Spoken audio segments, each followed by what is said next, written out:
Hello everyone, welcome to my YouTube channel. This is Himanshu.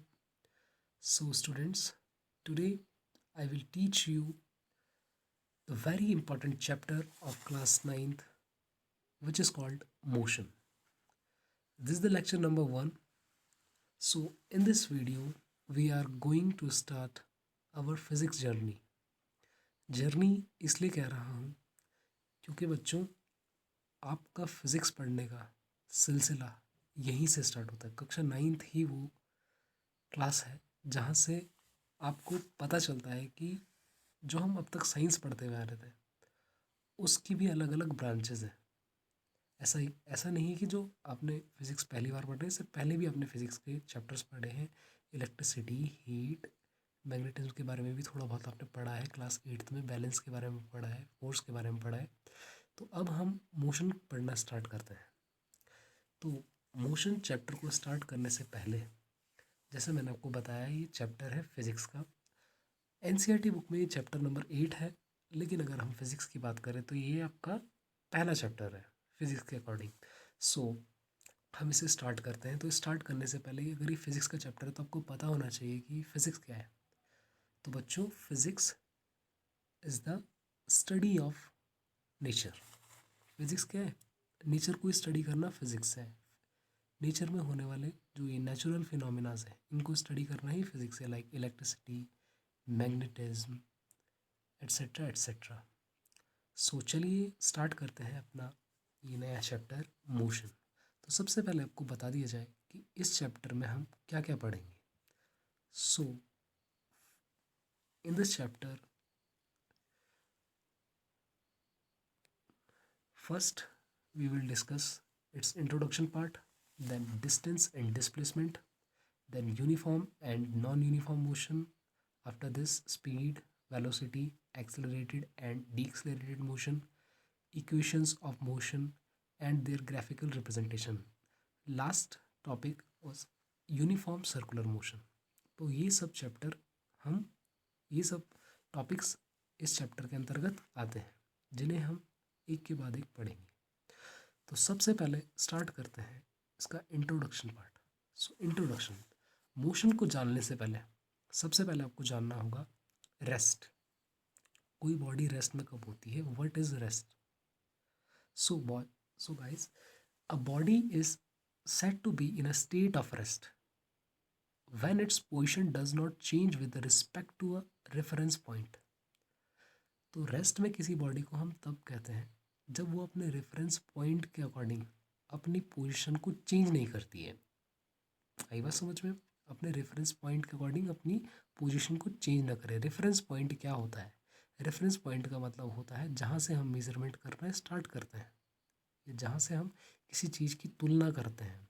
Suppose an example, Rohan is longer than Rahul.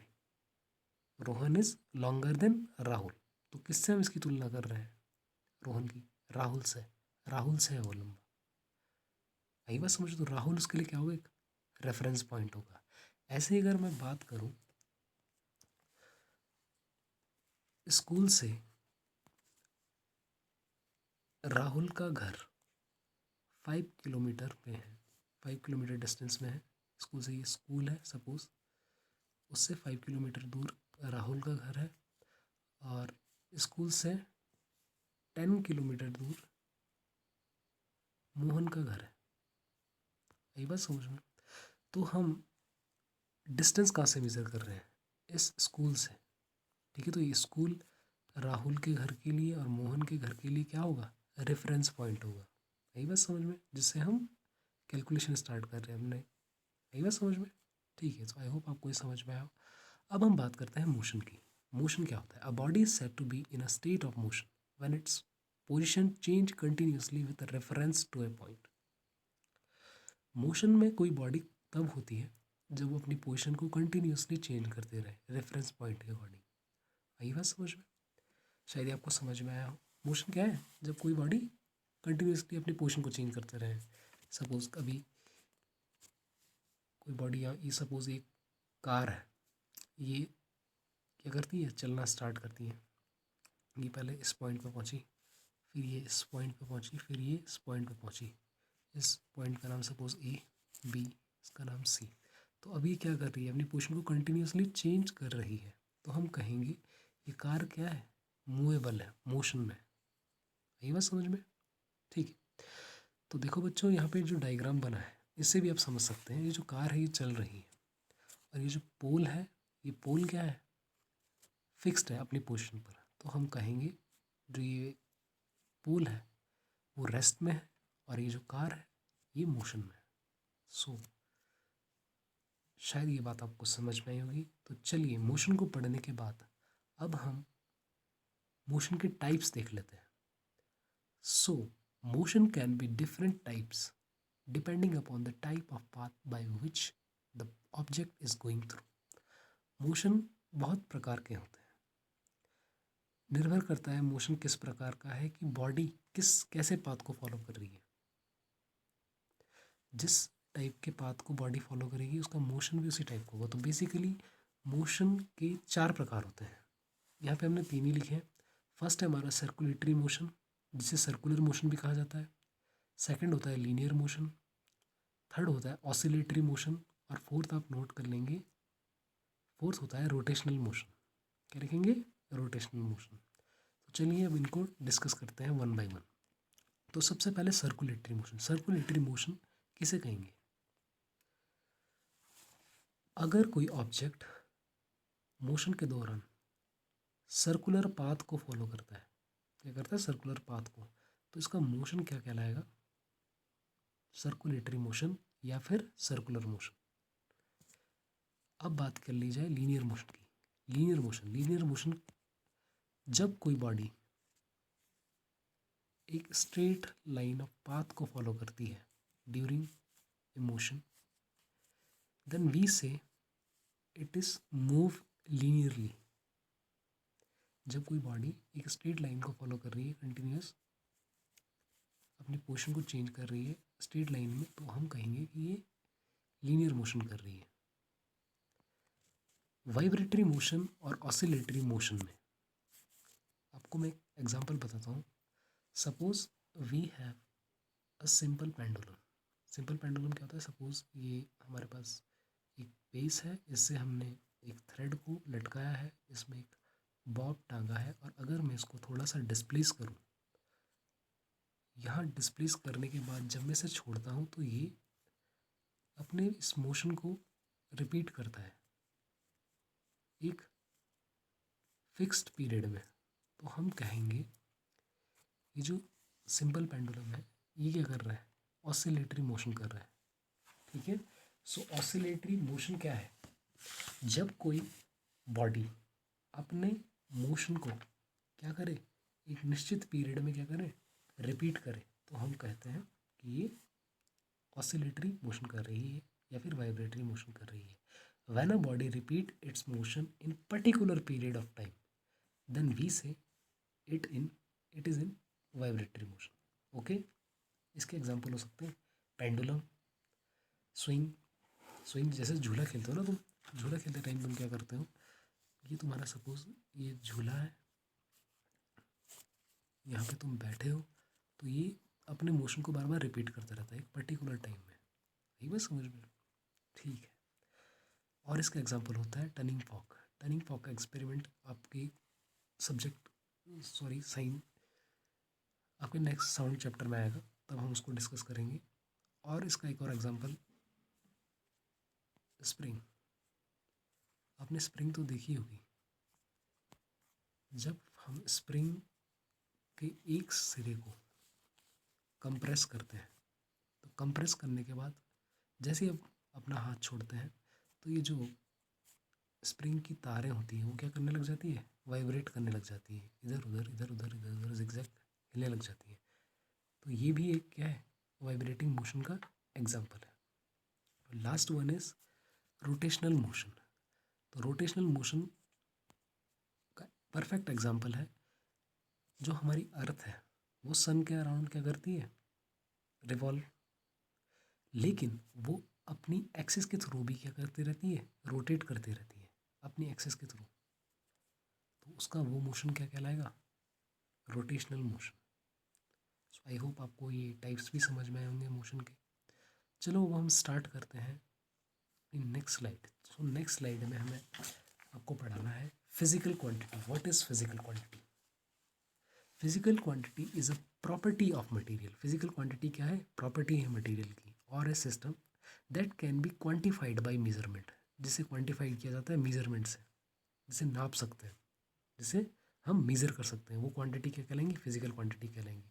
A physical quantity can be expressed as the combination of a numerical value and a unit.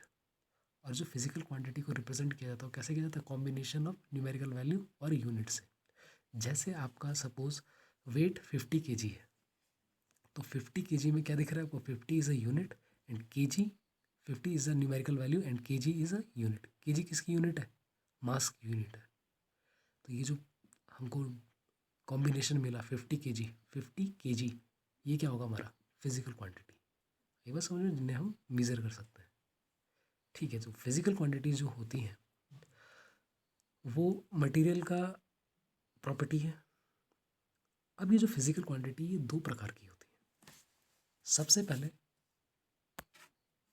जो इसका type है वो है scalar quantity and second one is vector quantity. So what is scalar quantity and what is vector quantity? इन्हें हम पढ़ते हैं। A scalar quantity is defined as the physical quantity that has only magnitude. Scalar quantity वो quantities होती हैं, वो physical quantities होती हैं जिन्हें डिफाइन करने के लिए सिर्फ मैग्नीट्यूड की आवश्यकता होती है। मैग्नीट्यूड का मतलब होता है मात्रा, अमाउंट। जैसे अभी हमने कहा 50 kg, तो 50 यहाँ पे क्या है? अमाउंट है ना। kg 1 kg होता है, 2 kg होता है। इसका अमाउंट क्या है? जो हमने मेज़र किया वो 50 kg था। सो 50 इज़ क्या हो जाएगा? 50 मैग्नीट्यूड है यहाँ पे। For example mass and electric charge. Electric charge भी क्या है? एक स्केलर क्वांटिटी, जिसे डिफाइन करने के लिए सिर्फ और सिर्फ मैग्नीट्यूड। इलेक्ट्रिक चार्ज का जो यूनिट होता है वो होता है कूलॉम। ये 10th में आपके पास आएगा।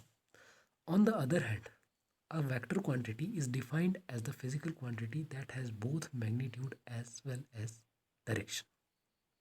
और जो वेक्टर क्वांटिटी होती है उसे डिफाइन करने के लिए मैग्नीट्यूड के साथ साथ डायरेक्शन की भी ज़रूरत होती है। किसकी? डायरेक्शन किस साइड है? Like force and weight. Okay, force क्या है? एक वेक्टर क्वांटिटी है। वेक्टर क्वांटिटी का मतलब है कि जो फोर्स होता है, फोर्स की यूनिट होती है न्यूटन। फोर्स की यूनिट क्या होती है? न्यूटन। लेकिन हमें बताना होता है कि फोर्स किस डायरेक्शन में लग रहा है। जिस डायरेक्शन में हम फोर्स लगाएंगे बॉडी उसी साइड के लिए क्या होती है? डिस्प्लेस होती है। तो हमें पता चल जाता है कि फोर्स किस साइड से लग रहा है। अगर हम नहीं देख रहे हैं कि कोई चीज़, सपोज कोई पत्ता है, वो किसी पेड़ पे लगा है, अब हवा आएगी और हम पत्ते को देखेंगे तो पत्ता जिस साइड के लिए गिरेगा हमें पता चल जाएगा ना कि ये, इसमें फोर्स किस साइड से लगा है, जिस डायरेक्शन के लिए ये पत्ता उड़ा है।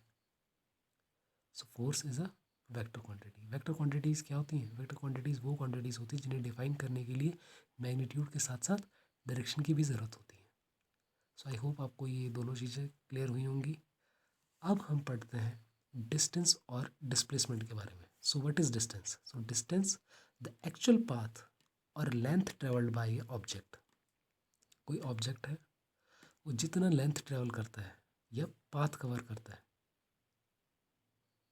From its journey from initial position to its final position is called the distance. अपनी प्रारंभिक अवस्था से अंतिम अवस्था तक जितनी भी वो क्या करता है? लेंथ कवर करता है, पाथ कवर करता है, वो उसकी डिस्टेंस कहलाता है। ओके, इनिशियल से फाइनल पोजिशन तक। Distance is a scalar quantity. Distance क्या है? स्केलर क्वांटिटी है which requires only magnitude but no direction. Distance क्या है? स्केलर क्वांटिटी जिसे एक्सप्लेन करने के लिए सिर्फ और सिर्फ मैग्नीट्यूड की आवश्यकता होती है। हमें डायरेक्शन नहीं बतानी होती, बस ऐसा बताना होता है कि डायरेक्ट ये कितना डिस्प्लेस हुआ, ये बॉडी कितना डिस्प्लेस हुआ, समझे? एग्जाम्पल है इसका, Ramesh travelled 65 kilometre. Ramesh 65 kilometre चलता है, बस हमें इतना पता है 65 किलोमीटर चलता है। 65 किलोमीटर क्या है यहाँ पर? मैग्नीट्यूड। वो ये नहीं बता रहा कि किस डायरेक्शन में चलता है, तो हम इसे वेक्टर कहेंगे नहीं। ये होगा हमारा स्केलर क्वांटिटी। तो distance is a scalar quantity. अब जो हम व्हीकल्स में जो एक मीटर लगा होता है जो डिस्टेंस को क्या करता है, मेज़र करता है, उस मीटर को कहते हैं हम ओडोमीटर। क्या कहते हैं? ओडोमीटर। ये पेपर में इंपॉर्टेंट क्वेश्चन है, पूछा जा सकता है। So distance is measured by odometer in vehicles. Vehicles में डिस्टेंस को मेज़र करने के लिए जो डिवाइस होती है वो क्या होती है? ओडोमीटर। ठीक है, तो डिस्टेंस को पढ़ने के बाद एक और पॉइंट, जो डिस्टेंस है वो हमेशा क्या होती है? पॉजिटिव होती है। पॉजिटिव होती है डिस्टेंस हमेशा, ये बात आप नोट कर लेंगे। Distance is always positive, because कोई आदमी चला, सपोज ये चला वो राइट डायरेक्शन में, और वो चला सपोज कोई दूसरा लेफ्ट डायरेक्शन में।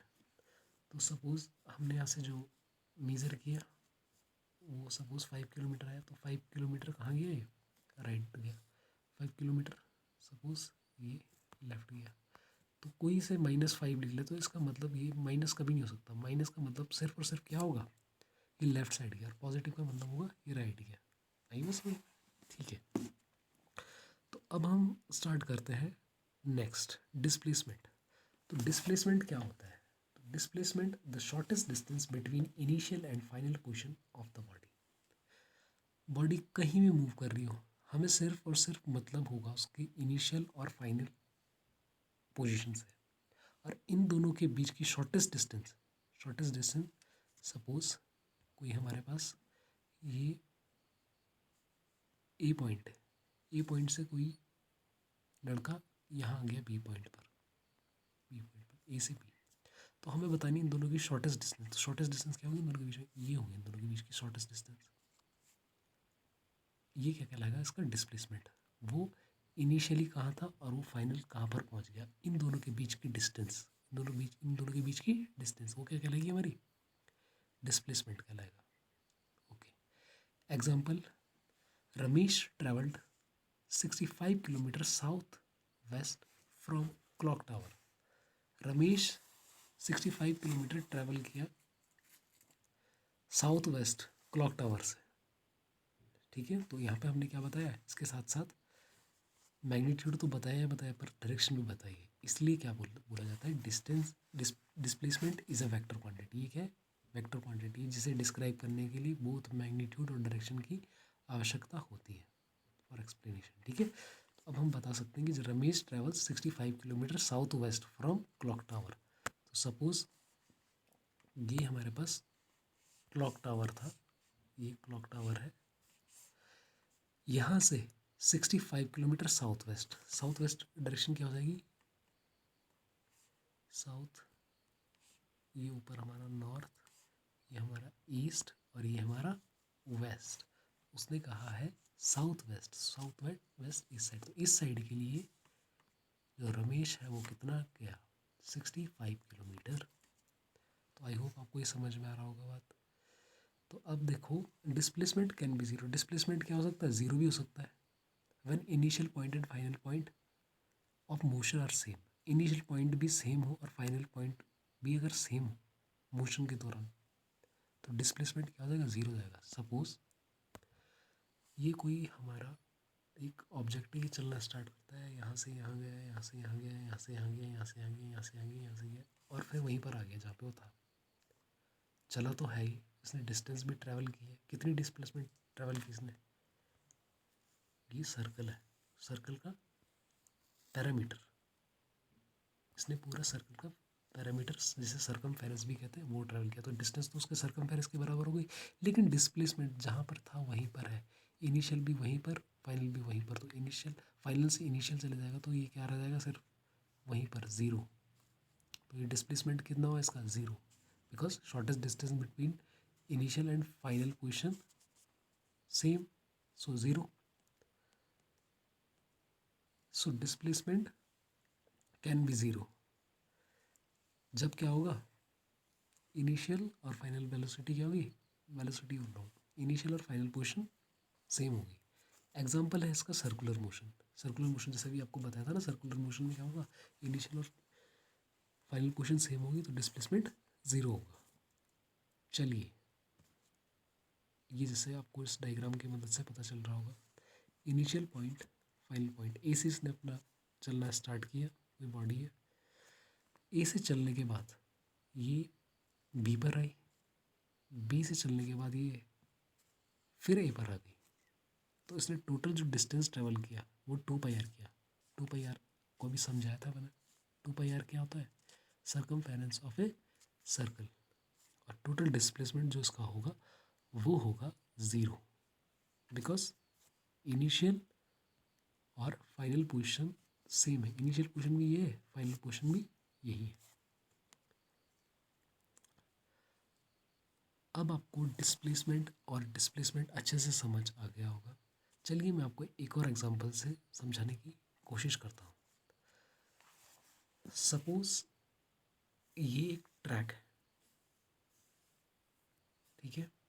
यहाँ पर ये पॉइंट ए, ये पॉइंट बी, ये पॉइंट सी है। ए और बी के बीच की डिस्टेंस 5 किलोमीटर है। बी और सी की डिस्टेंस 6 किलोमीटर है। सपोज ए है वो पहले बी पर गया, ए पे जो कोई बी तक, बी से गई वो सी तक, फिर वो दोबारा आ गई बी पर। तो इसने टोटल कितनी डिस्टेंस ट्रेवल की? ए से बी 5 किलोमीटर प्लस 6 किलोमीटर, और फिर ये सी से बी में आई वापस, फिर 6 किलोमीटर चली, मतलब यानी कि 5 + 6 इज इक्वल टू 17। तो 17 मीटर इसकी डिस्टेंस हुई। लेकिन अगर अब मैं बात करूँ इसके डिस्प्लेसमेंट की, तो डिस्प्लेसमेंट पे हमें हमेशा ध्यान रखना होता है कि बॉडी की फाइनल पोजीशन क्या है और इनिशियल पोजीशन क्या है। तो बॉडी की फाइनल पोजीशन क्या थी? लास्ट में वो कहाँ पर आ गया था? बी पर आ गया था। सो बी और ए के बीच की distance, shortest distance between initial and final position क्या होगी? डिस्प्लेसमेंट। सो बी और ए के बीच की डिस्टेंस 5 किलोमीटर। तो डिस्प्लेसमेंट कितना हो जाएगा? 5 kilometre. Is that clear? Okay student, I hope it is clear. So now अब हम एक वेरी इंपॉर्टेंट क्वेश्चन के ऊपर आते हैं, जो आपके पेपर में हमेशा पूछा जाता है। Difference between distance and displacement. Difference between distance and displacement, star mark question है 9th का। तो बच्चों डिस्टेंस और डिस्प्लेसमेंट में वो हम आपको बता चुके हैं, तो इन्हें आप क्या करेंगे? डिफरेंशिएट कैसे करेंगे? तो सबसे पहले डिस्टेंस क्या होता है? लेंथ ऑफ एक्चुअल पाथ होती है travelled by an object. Distance क्या होती है? जो लेंथ ट्रेवल की है किसी ऑब्जेक्ट ने। और डिस्प्लेसमेंट क्या होता है? Shortest length between initial point and far point of an object. Shortest distance initial point और फार पॉइंट। फार पॉइंट मतलब जो जहाँ तक वो चला है, दूर तक, फाइनल पॉइंट होगा ना उसका वो। तो फाइनल और इनिशियल के बीच की जो डिस्टेंस होगी वो डिस्प्लेसमेंट कहलाएगी। जबकि जो डिस्टेंस है वो क्या है? Actual path travelled by an object, कितना पाथ उसने ट्रेवल किया। Distance is a scalar quantity, क्योंकि इसको डिफाइन करने के लिए सिर्फ मैग्नीट्यूड की आवश्यकता होती है। जबकि जो डिस्प्लेसमेंट है ये वेक्टर क्वांटिटी है। इसे डिस्क्राइब करने के लिए, इसे एक्सप्लेन करने के लिए डायरेक्शन की भी ज़रूरत पड़ती है। It remains positive, can't be zero और नेगेटिव। जो डिस्टेंस है ये पॉजिटिव भी हो सकती है, ज़ीरो भी हो सकती है और नेगेटिव भी हो सकती है। आपको बताया था ना डिस्टेंस के बारे में। लेकिन जो डिस्प्लेसमेंट भी है इट कैन बी, सॉरी, जो डिस्टेंस है इट रिमेन्स पॉजिटिव। ये मैंने आपको बताया था, जो डिस्टेंस होगी वो हमेशा पॉजिटिव होगी। ये कभी ज़ीरो नहीं हो सकती और कभी नेगेटिव नहीं हो सकती। क्योंकि अगर डिस्टेंस ज़ीरो हो गई तो उसे हम मोशन के स्टेट में नहीं कहेंगे, हम कहेंगे ये रेस्ट में, ये बॉडी रेस्ट में। Displacement it can be positive, negative और ज़ीरो। डिस्प्लेसमेंट तो क्या हो सकता है? पॉजिटिव हो सकता है, नेगेटिव भी हो सकता है और ज़ीरो भी हो सकता है। अब आप कहेंगे सर कैसे? देखो डिस्प्लेसमेंट, अगर सपोज आपसे कोई कहता है, सपोज आपके टीचर आपसे कहते हैं कि जो आपके साइड वाला बेंच है उसे आप थोड़ा डिस्प्लेस कर दो। डिस्प्लेस, तो डिस्प्लेस करने के लिए आप उसे आगे भी कर सकते हैं और डिस्प्लेस पीछे भी कर सकते हैं, ठीक है। तो अकॉर्डिंग टू ये जो ऑर्डर मिला है आपको अपने सर के द्वारा, तो उनके लिए पॉजिटिव डिस्प्लेसमेंट क्या होगा? अगर वो तुम उसे अपनी साइड के लिए खींचो अगर तुम उसे उनकी साइड के लिए खींचोगे तो उनके लिए नेगेटिव होगा, क्योंकि उनके लिए वो डेस्क उनके सामने आ रहा होगा, पास आ रहा होगा। आई बात समझ में? तो डिस्प्लेसमेंट पॉजिटिव हो सकता है, नेगेटिव हो सकता है, और ज़ीरो भी हो सकता है अगर डिस्प्लेसमेंट किया ही नहीं।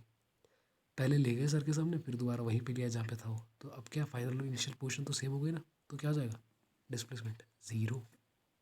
सो next difference, distance can be equal to displacement. Distance क्या हो सकती है? डिस्प्लेसमेंट की इक्वल भी हो सकती है इन लीनियर पाथ, और लीनियर पाथ में हमेशा ही क्या होगी? डिस्टेंस और डिस्प्लेसमेंट इक्वल ही होंगे। Displacement can be equal to distance और इट्स लेसर देन डिस्टेंस, और जो डिस्प्लेसमेंट होगा वो क्या होगा? हमेशा छोटा होगा डिस्टेंस से। आई होप आपको ये बातें समझ में आई होंगी। तो अब मैं आपको फिर से एक एग्जांपल की मदद से डिस्टेंस और डिस्प्लेसमेंट को अच्छी तरीके से समझाता हूँ। तो देखो बच्चों, सपोज हमारे पास एक लड़का है जो पहले ए पॉइंट पे था। ए से 5 किलोमीटर ये नॉर्थ साइड गया। ए से ये 5 किलोमीटर नॉर्थ साइड गया। अब नॉर्थ में ये बी पॉइंट पर पहुंचा, बी से ये सी पॉइंट पर आया। बी से जो सी की डिस्टेंस है वो है 7 किलोमीटर। तो आपको बताना है कि इसकी डिस्टेंस कितनी है और इसका प्लेसमेंट कितना है। तो देखो बच्चा, आपको डिस्टेंस बताया था। डिस्टेंस क्या होता है? Total path, total path, total length travelled by a body. तो ये ए से पहले बी में गया, बी से फिर ये सी में आया, तो ए से बी की डिस्टेंस 5 किलोमीटर। फिर ये बी से सी में आया, बी से सी में आया यानी कि 7 किलोमीटर। तो 5 + 7 = 12 किलोमीटर। सो 12 किलोमीटर इसकी डिस्टेंस है। लेकिन अगर मैं बात करूं इसके डिस्प्लेसमेंट की, किसकी? डिस्प्लेसमेंट की, इस बॉडी की जिसने ये पाथ को फॉलो किया, तो हमें पता है कि जो डिस्प्लेसमेंट होता है वो होता है इनिशियल और फाइनल पोजीशन के बीच की शॉर्टेस्ट डिस्टेंस। सो AC की वैल्यू, तो AC होगा जब वो हमारा क्या होगा? डिस्प्लेसमेंट होगा। तो AC की वैल्यू आप निकाल सकते हैं। कैसे निकाल सकते हैं? पाइथागोरस ट्रिक से। पाइथागोरस ट्रिक आपने 8th में पढ़ी है ना? क्या होती है पाइथागोरस ट्रिक? हाइपोटेनियस का square is equal to perpendicular square plus base का स्क्वायर। तो यहाँ पे हमें हाइपोटेनियस की वैल्यू दी है ये, परपेंडिकुलर की वैल्यू दी है ये, हमें फाइंड करनी है बेस की वैल्यू। सो हम इजीली निकाल लेंगे। सो फॉर्मूले में रखेंगे तो क्या हो जाएगा? 7² is equal to 5² plus AC²। AC² की वैल्यू हमको निकालनी है, तो AC² को इधर रख देंगे। 5×5 = 25, 7×7 = 49। 49 में से 25 गया, 49 में से अगर 25 गया तो बचता है कितना? कितना बचता है 49 में से 25 गया तो? 24। तो √24 इसका आंसर आ जाएगा। ठीक है, तो अब कुछ क्वेश्चंस और हैं इसके जो मुझे कराने हैं आपको। सो फर्स्ट एग्जांपल है इसका, अ body travels in a semi circular path. कोई बॉडी है जो ट्रैवल करती है एक सेमी सर्कुलर पाथ पे। सेमी सर्कुलर पाथ क्या होता है? सर्कल का हाफ। ठीक है, ये जैसा यहाँ पे बना है। क्या पूछ रहा है क्वेश्चन पे? सेमी सर्कुलर पाथ पर वो चलता है और उसकी रेडियस है 10 metre. 10 metre is a radius of semi circular path. Starting its motion from point A to B. A से बी के लिए वो चलता है, ए से बी से। Calculate the distance and displacement. तो डिस्टेंस और डिस्प्लेसमेंट बतानी है। बहुत ही आसान सवाल है आपके लिए। तो total distance travelled by a body क्या हो जाएगी? एस। एस का मतलब ये जो इसका सर्कमफेरेंस होगा। Circumference of a circle is equal to 2πr। So semi circle के लिए क्या हो जाएगा? हाफ हो जाएगा। सो 2 से 2 कैंसिल हो जाएगा, तो πr इसका क्या आ जाएगा? πr इसका सर्कमफेरेंस आ जाएगा, πr। तो अब इसमें वैल्यू रख लेंगे। वैल्यू पाई की वैल्यू होती है 3.14। 3.14 मल्टीप्लाइड बाई 10। 10 क्यों रखा? बिकॉज 10 हमको रेडियस गिवन है। तो 3.14 मल्टीप्लाइड बाई 10 हो जाएगा 31.5। 4 मीटर, तो डिस्टेंस क्या निकल के आई 31.4 मीटर। लेकिन अभी हमारा क्वेश्चन ख़त्म नहीं हुआ, क्योंकि उसने हमें डिस्प्लेसमेंट भी पूछा। तो डिस्प्लेसमेंट आपको बताया था shortest distance between final and initial position. तो फाइनल पोजीशन उसकी क्या है, बी, और A is initial position of a movable body. तो देखो ए से बी की डिस्टेंस क्या हो जाएगी, ए से बी की डिस्टेंस सेमी सर्कुलर पाथ के लिए ये इसका डायमीटर का काम करेगी। तो डायमीटर क्या होता है किसी सर्कल का, सेमी सर्कल का, 2 इंटू आर। तो हमको आर गिवन है, सो आर मल्टीप्लाइड बाई 2 यानी 10 मल्टीप्लाइड बाई 2 20 मीटर। सो हमारा डिस्प्लेसमेंट निकल के आ जाएगा 20 मीटर। तो ये एक इम्पॉर्टेंट क्वेश्चन है, ये आप अच्छे से नोट कर लेंगे और इसे रिवाइज भी करेंगे। अब बात कर ली जाए नेक्स्ट क्वेश्चन की। तो ये नेक्स्ट क्वेश्चन है जो a body travels 4 kilometre towards north then he turns to right. कोई बॉडी है, वो सबसे पहले अ बॉडी ट्रेवल्स, यहाँ पे देखते जाओ क्वेश्चन, अ body travels 4 kilometre towards north. Suppose वो बॉडी यहाँ पे थी, यहाँ से गई वो नॉर्थ साइड गई, कितना किलोमीटर, 4 किलोमीटर, ये 4 किलोमीटर है। And travels other 4 kilometre before coming to rest. फिर वो 4 किलोमीटर यहाँ से कहाँ चल जाती है, इसका राइट क्या होगा, जो हमारा राइट है वही इसका राइट होगा। यहाँ से गई ना नॉर्थ के लिए, नॉर्थ के राइट, यहाँ 4 किलोमीटर, फिर यहाँ चले गई, फिर वो रेस्ट पे जाती है। तो हमें कैलकुलेट करना है इसका टोटल डिस्टेंस, फिर करना है टोटल डिस्प्लेसमेंट। तो टोटल डिस्टेंस कितनी हो जाएगी, 4 यहाँ से यहाँ तक गई, 4 और 4 यहाँ से गई, 4 कितना हो जाएगा, 8 किलोमीटर का डिस्टेंस आएगा। लेकिन अगर डिस्प्लेसमेंट निकालना होगा तो डिस्प्लेसमेंट कैसे निकालेंगे, इनिशियल पोजीशन और फाइनल पोजीशन के बीच की डिस्टेंस, इनिशियल और फाइनल पोजीशन। तो इनिशियल और फाइनल पोजीशन के निकालने के लिए यहाँ पे क्या कर लेंगे हम, एक लाइन ड्रॉ कर लेंगे इन दोनों के बीच में। इसको कैसे निकाल लेंगे हम, पाइथागोरस से बिकॉज ये 90 का एंगल बनेगा, तो ये क्या बन जाएगा, एक राइट एंगल बनेगा। सो कैसे निकालेंगे इसे, हाइपोटेनियस का square is equal to perpendicular square base square, 4 square plus 4 square, 4 4 से 32, 4 4 से 16, 16 प्लस 16 32। सो ये देखो टोटल डिस्प्लेसमेंट क्या है, ओ बी, अगर हम ड्रॉ करेंगे इसको तो 16 प्लस √32 की वैल्यू 5.65 किलोमीटर आ जाएगी। सो आई होप आपको ये वीडियो लेक्चर पसंद आया होगा। So thanks for watching and don't forget to like, share and subscribe my YouTube channel. Next lecture में हम स्टार्ट करेंगे uniform and non uniform motion. तब तक के लिए गुड बाय, टेक केयर।